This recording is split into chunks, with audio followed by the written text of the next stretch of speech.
Okay, welcome everyone. Today we're opening a window back to a really pivotal moment, 1974. It was, well, a seismic year for America. Definitely. And our source material isn't what you might expect, like a government report or You something. know, it's actually a really powerful and surprisingly broad address by Reverend Sun Young Moon. It was given in Tarrytown, New York, titled God and His Kingdom. And what makes this deep dive so unique, I think, is how this address tries to connect these really big abstract ideas, the search for spiritual perfection, the nature of God, with some very practical, very political issues. Yes, specifically, it gives this incredibly direct and honestly pretty controversial take on America right after Nixon resigned. Watergate looms large here. It really does. So our mission today is to kind of unpack the thinking behind it. How does the speech link these things? We're going to follow the path laid out in the text. Right, starting with that internal struggle, the mind versus the body thing we all deal with. Exactly. Then moving to this kind of surprising hierarchy of love he presents for the ideal family. And landing squarely on that very specific commentary about American power and the whole Watergate crisis. So for you listening, we're aiming to give you a shortcut to understanding a worldview that attempts to bring theology and global governance together. It's quite something. It is. And it all kicks off with this universal problem, doesn't it? This core idea that everyone, everywhere, is looking for some kind of central figure or standard. Someone unchanging and everlasting, righteous and good. That's the quote, right? Precisely. Someone or something you can base your life on. But the source points out, human society throughout history just hasn't been able to produce that, something truly absolute. And without that fixed point, well, how do you get a stable direction? How do you know what's truly right? Exactly. Yeah. Which brings us inward. If society fails, you look inside yourself. The address talks about the external man. That's the body, the flesh, and the internal man, the mind. And when you compare the two, it seems obvious, right? The mind is the part that leans towards everlastingness and goodness. That's the idea. It's the mind striving for that higher dimension, for perfection. It pushes us towards good. But the body, the fleshly side, well, that's the drag. The obstacle, always pulling us back to the immediate, the physical stuff. Right, so this internal fight keeps us from achieving, true individual righteousness on our own. Okay, so the goal becomes happiness. And the speech says real, lasting happiness. That only happens when mind and body achieve utter oneness. When you're dominated only by that absolute power, as the text puts it, that unity lets a person actually resemble the absolute being. But hang on, even the mind isn't totally reliable, is it? I mean, we all know that feeling, meaning to do good, but then something else happens. Absolutely. The source acknowledges that. Even the mind vacillates. It shifts, it can be weak. We can't always trust it completely. So where does that leave us? Well, it leads to this really fundamental question in the address. Yeah. Where does the mind come from? If we can't fully control it, maybe. Maybe it's being influenced from outside. Okay, so this is where the source makes that leap. Yes. It puts forward this hypothesis.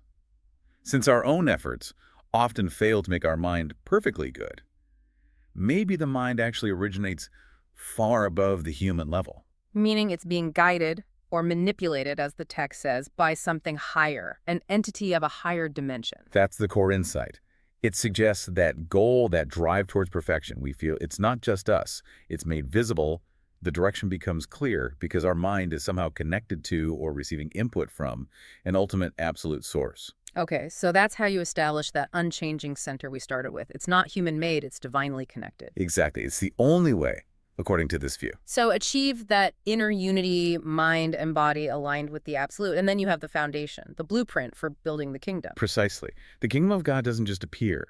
It has to start, the text says, with one perfected person embodying God's character. And then it spreads outwards. Like ripples in a pond?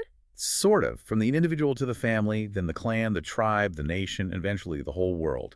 It's an expanding model. And to build this ideal society, the source argues we need to go beyond just, being a good person, beyond simple morality. Right. We need to transcend the purely moral goal and look to the religious world.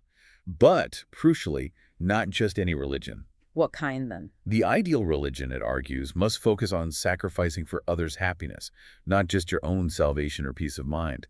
It really flips the script on self-centered spirituality. Okay, self-sacrifice is key. How does that connect to relationships? It leads directly to this fascinating hierarchy of relationships. The source identifies Christianity as the core of all other religions. Why? because it teaches the father-son relationship between God and man. Centered on everlasting love and life. Exactly.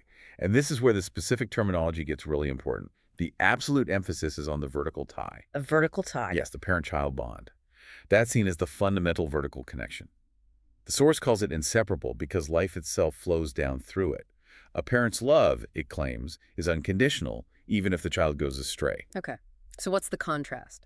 The contrast is the horizontal tie. That's the husband-wife relationship. Yeah. And the address warns that if you prioritize this bond above the vertical one, it can easily lead to rupture and enmity, breakdowns. Wait a minute. So the source is saying the spousal relationship, which, I mean, most of us in the West see as the absolute bedrock of adult life, is actually less fundamental, less stable than the parent-child connection. That is the argument. It's a really profound structural claim about society. Yeah. And it leads directly to what the source calls the proper order of love and education needed to build the ideal family. Which is the basic unit of the kingdom, right? Right. So the correct order, according to this teaching, must be first, love towards parents. That establishes the vertical, unchanging standard. Okay. Second, love among brothers and sisters.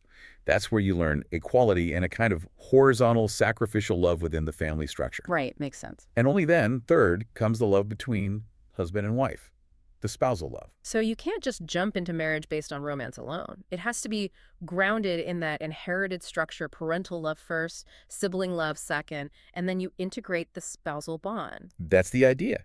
The source even suggests spouses should love each other as if they were siblings and as if they were parents to each other, kind of totalizing all three types of love. Wow. That's what makes the spousal tie absolute Wow. and prevents that horizontal relationship from causing disharmony, according to this view.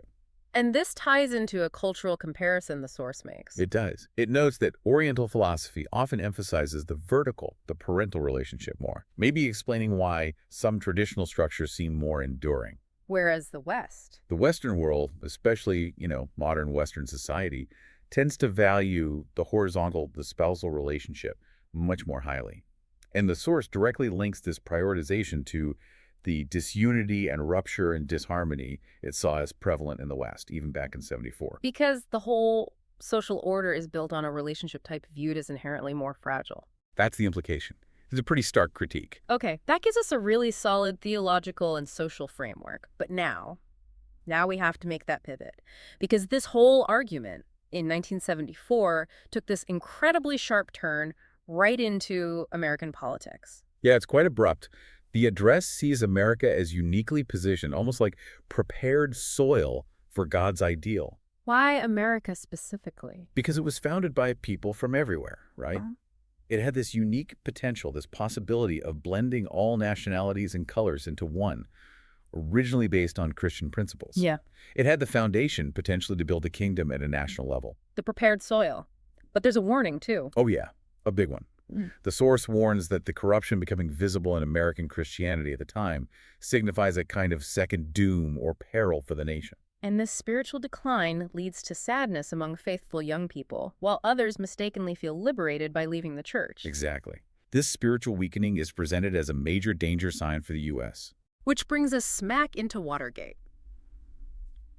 Just after Nixon resigned, the address doesn't tiptoe around it. Not at all. The speaker acknowledges Nixon was wrong, specifically for the lying, the cover-up. Yeah. But then the perspective shifts dramatically. How so? It defends the office of the president, the need for presidential power, even while admitting the wrongdoing. Okay, this is where it gets really challenging to follow the logic. Explain that defense. Well, the source immediately pivots away from the break-in and the lies. Right. It draws this startling moral comparison. It argues that the sins the U.S. government committed abroad, using the CIA for wiretaps, assassinations, committing horrible sin to fight external enemies, were far, far worse than anything Nixon did domestically. Wow. So the argument is that foreign policy actions fighting external threats were morally worse. Or at least that the internal actions were minor by comparison. The justification offered is that if the president needs to find internal enemies, and the text specifically mentions potentially those with a communist background in the opposition party, then he must have the right to use means like wiretapping, even if questionable, to protect the nation from those bigger external threats. So the ends justify the means, in a way. Protecting against communism justifies internal overreach. That seems to be the implication. that fighting these existential foreign enemies allows for or even necessitates a different standard for internal actions. Which leads to that really pointed conclusion about impeachment. Right. The source says, if Americans are going to impeach the president for this, they should impeach yourself first, because the whole nation is collectively a sinner for tacitly accepting all the terrible things done overseas in its name. It's turning the moral judgment back onto the accusers. Exactly. And on Nixon's resignation itself, the source is blunt. He was wrong to resign. He should have pushed on. The belief expressed is that if Nixon had seen his position, his office, as a divine mission rather than just politics, if he'd viewed the advice he got through that lens as potentially from God, he would have found a way through the crisis instead of giving in to pressure. And finally, the source identifies who it sees as benefiting from Nixon's fall. Yes. It explicitly states the happiest ones were communists and those sympathetic to communism. Why? Because their ultimate goal, the source insists, is destroying the Christian family structure in America. So it loops all the way back from geopolitics and presidential power right back to the family unit. Precisely. It frames the entire political crisis within that initial theological and social argument about the family being the foundation. Okay. So if the government, the church, everything seems corruptible and shaky, where's the hope? What's the path forward offered in the address? It's very clear. The only hope presented for America lies in forming a really strong Christian group. But not just any group. No. One that is intensely focused on establishing that true vertical love relationship with God, the parent-child model, and is ready to sacrifice everything for the salvation of mankind. And what's their mission? What do they need to do? It's defined as both preventative and reconstructive. They have to stop the corruption within Christianity itself. They need to stop families from breaking apart, presumably by reestablishing that proper order of love we talked about. Reversing the priority of the horizontal tie. Right, and they need to stop individual corruption. The source specifically mentions things like the hippie movement as an example of this breakdown. So it's about rebuilding character. Exactly. The phrase used is character building, perfecting the individual, which then perfects the family, the clan, the nation, the world. It all flows from that vertical love foundation. And it's not just waiting for God to fix things. Absolutely not. A core teaching here is that the kingdom of God isn't built by God alone. It requires humanity working with God in unity, starting now. Which leads to that final instruction for the listeners back then. Yeah, very direct and personal. The kingdom starts right from yourself. Be stronger, don't waver, be confident you'll win because you're building on this true foundation. Okay, so let's try to synthesize this whole deep dive. It's been a journey. It really has. The sources weave together that internal struggle, the mind-body conflict, with the much larger external struggle for a righteous world order. And the linchpin for everything is establishing that vertical parent-child love relationship as the absolute unchanging standard. Right. And I think the key takeaway, especially listening now, is that assertion that real trust, real happiness, can only be found by linking your mind to that ultimate source. Because if you rely only on human morality or political leaders, they'll inevitably shift, they'll vacillate, as the text says. They aren't absolute.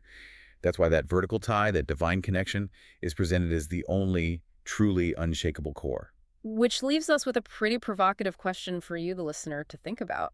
Definitely. We're all looking for some kind of unwavering standard, aren't we? Especially today. So if this 1974 source argues that even powerful institutions like the U.S. government and its leaders are inherently changeable, maybe even corruptible, where do you even start looking for an unchanging standard in our world today outside of a faith system? What does it actually take for you personal or for a family to stay unshaken when everything around seems to be constantly shifting and rocking?